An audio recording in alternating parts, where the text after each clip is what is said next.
নমস্কার বন্ধুরা, শিবরাজ ফ্যামিলি ব্লগে সকলকে স্বাগত। তা বন্ধুরা, আমরা মাছের অনেক রকম রেসিপি খেয়ে থাকি।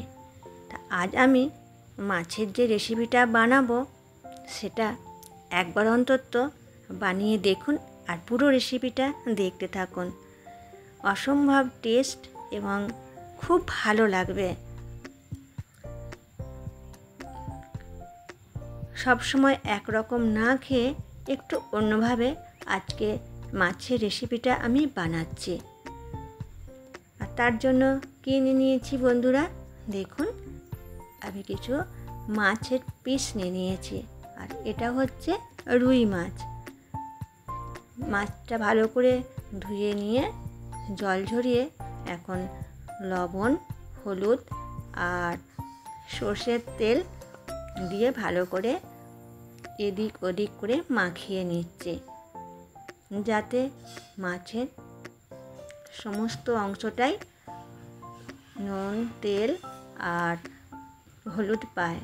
আর এরপর আর একটা জিনিস দিয়ে দিচ্ছি, এটা একটা টিপস, দিয়ে দিচ্ছি কাগজি লেবুর রস। এটা দিয়েও ভালো করে মাখিয়ে আমি কিছুক্ষণের জন্য রেখে দিচ্ছি, মিনিট 15। তাতে কি হবে, মাছটা ভাঙবে না। আর কড়াইয়ে দিলে গরম তেলে তখন তেল ছিটকাবে না, খুব ভালো ভাজা হবে। তারপর এদিকে নিয়ে নিয়েছি দই।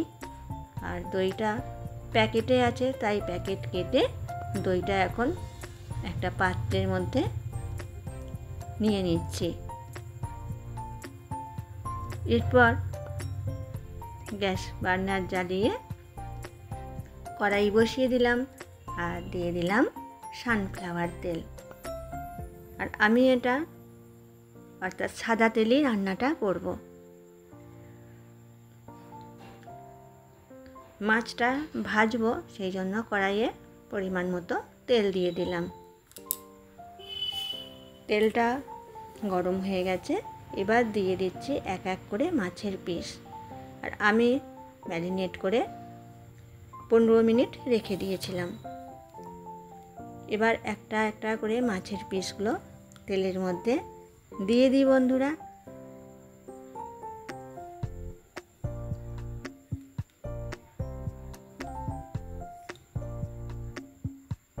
আমি আমার প্রয়োজন মতো মাছ নিয়ে নিয়েছি, আর আপনারাও আপনাদের প্রয়োজন মতো মাছ নিয়ে নেবেন। কয়েকটা টুকরো একটু ছোট আছে, আসলে যিনি কেটেছেন বাইরে থেকে কাটিয়ে আনা হয় দোকানে, তিনি এইভাবে কেটে দিয়েছেন। মাছটা এদিকে ভাজা হতে থাক, আর এদিকে আমি একটা মশলা ঠিক করে নিই। তা নিয়ে নিলাম 2 চামচ মৌরি, কয়েক টুকরো আদা আর কাঁচা লঙ্কা। প্রথমে আমি শুকনো অবস্থায় গুঁড়িয়ে নিলাম, একবার ঘুরিয়ে নিয়ে, তাতে খুব সুন্দর পেস্টটা করা হয়। এরপর জল দিলাম, এবার আরও একবার ঘুরিয়ে নেব, খুব মিহি হয়ে বাটা হয়ে যাবে। এটাও একটা টিপস। এরপর মাছটা উল্টে দিচ্ছি, এক পিঠ হয়ে গেছে বা একটা দিক হয়ে গেছে, আর একটা দিক। এত সুন্দর ভাজা যাচ্ছে যে একটুও তেল ছিটকে আসছে না। এইভাবে যদি মাছ ভাজা হয় তাহলে তেল ছিটকে হাতে লাগার কোনো সম্ভাবনা থাকবে না। আপনারাও লেবুর রস মাখিয়ে নেবেন। এরপর আর একটা জিনিস আমাকে বাটতে হবে। নিয়ে নিয়েছি কিছুটা কাজু বাদাম, সেটাও আমি পেস্ট করে রাখলাম। এরপর কড়াইয়ে দিয়ে দিলাম বাটার।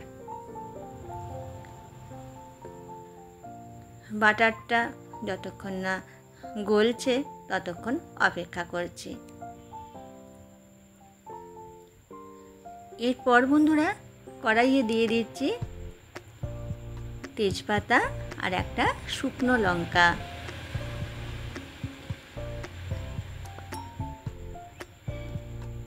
দিয়ে ভালো করে নাড়িয়ে নিয়েছি। আর তেজপাতার একটা সুন্দর গন্ধ আসছে, লঙ্কারও গন্ধ আসছে। এখন দিয়ে দিলাম অল্প রসুন। আমি কুচিয়ে নিয়েছি রসুনটা, এটা পেস্ট করে নিলেও হবে। তারপর দিয়ে দিলাম পেঁয়াজ কুচি। পেঁয়াজটা আমি ছোট ছোট করে কেটে নিয়েছি। এবার ভালো করে নাড়িয়ে নেব। পেঁয়াজটা বেশ অল্প একটু লালচে লালচে ভাব যতক্ষণ না আসছে ততক্ষণ একটু নাড়িয়ে নিচ্ছি। তা বন্ধুরা, এখন আমি দিয়ে দিলাম, আমি যে পেঁয়াজটা কেটে রেখেছিলাম তার থেকে কিছুটা অংশ আমি পেস্ট করে নিয়েছি, আর সেই পেস্ট পেঁয়াজটা দিয়ে দিলাম। এতে বেশ টেস্টটাও ভালো হবে। আর পেস্ট করার সময় বেশি জল দিইনি, তাই বেশ একটু শক্ত শক্ত হয়েছে। এটা তাড়াতাড়ি ভাজাও হয়ে যাবে। রান্না করতে করতে অনেক রকম কিছুই শেখার আছে, আমরা সব সময় শিখতেই থাকি। তা আমার পেঁয়াজটা ভাজা হয়ে গেছে। এখন দিয়ে দিচ্ছি মশলা। আমি যে মশলাটা করে রেখেছিলাম সেই মশলাটা দিলাম, মৌরি, আদা আর কাঁচা লঙ্কার পেস্ট দিয়ে এবার একটু নাড়িয়ে নিচ্ছি।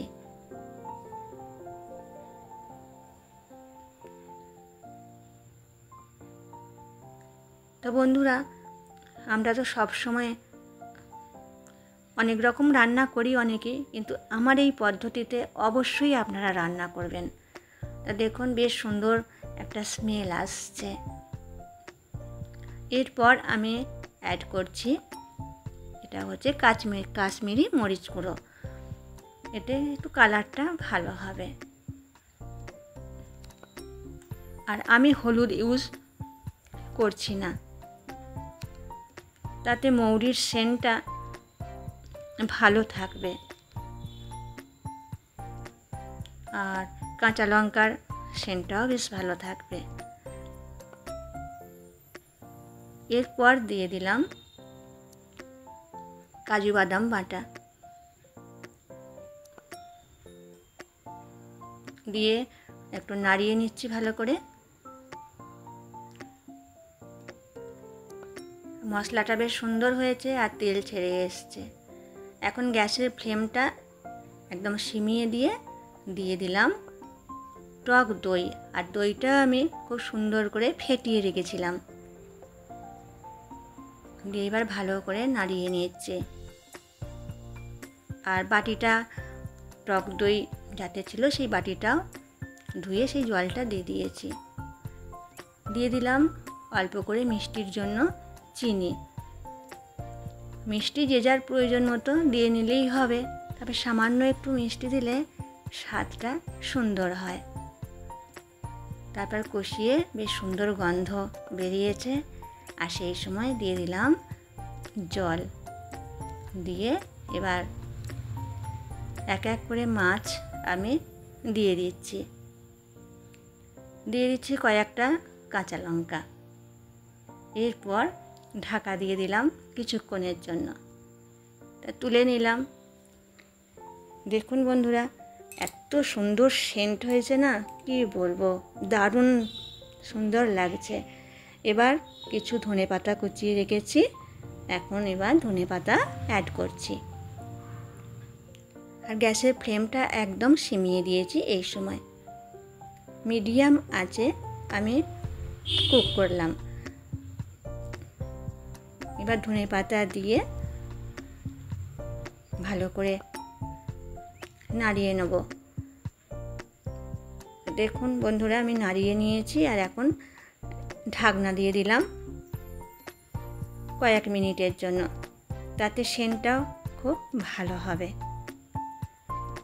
দেখুন এই যে কত সুন্দর হয়েছে, ওপরটাও বেশ দেখতে সুন্দর লাগছে।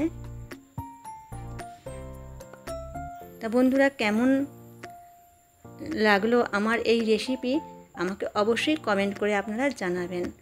তারপর আমি একটা পাত্র নিয়ে ঢেলে নিয়েছি। এই দেখুন কত সুন্দর দেখতে হয়েছে, আর টেস্টও তেমনই সুন্দর হয়েছে। আমি গ্যারেন্টি দিয়ে বলছি, আপনারা একবার হলেও এই রেসিপিটা বানাবেন, দেখবেন খুব ভালো লাগবে। আর যেই রেসিপিটা ভালো হয় আমার মনে হয় আপনাদের সাথে শেয়ার করি। দেখুন, আর বন্ধুদেরকে বলি, আমার রেসিপি ভালো লাগলে আমার চ্যানেলটি like, comment, share and subscribe করে আমার পাশে থাকবেন। সকলে ভালো থাকবেন, সুস্থ থাকবেন, সাবধানে থাকবেন। আবার দেখা হবে আগামী দিন।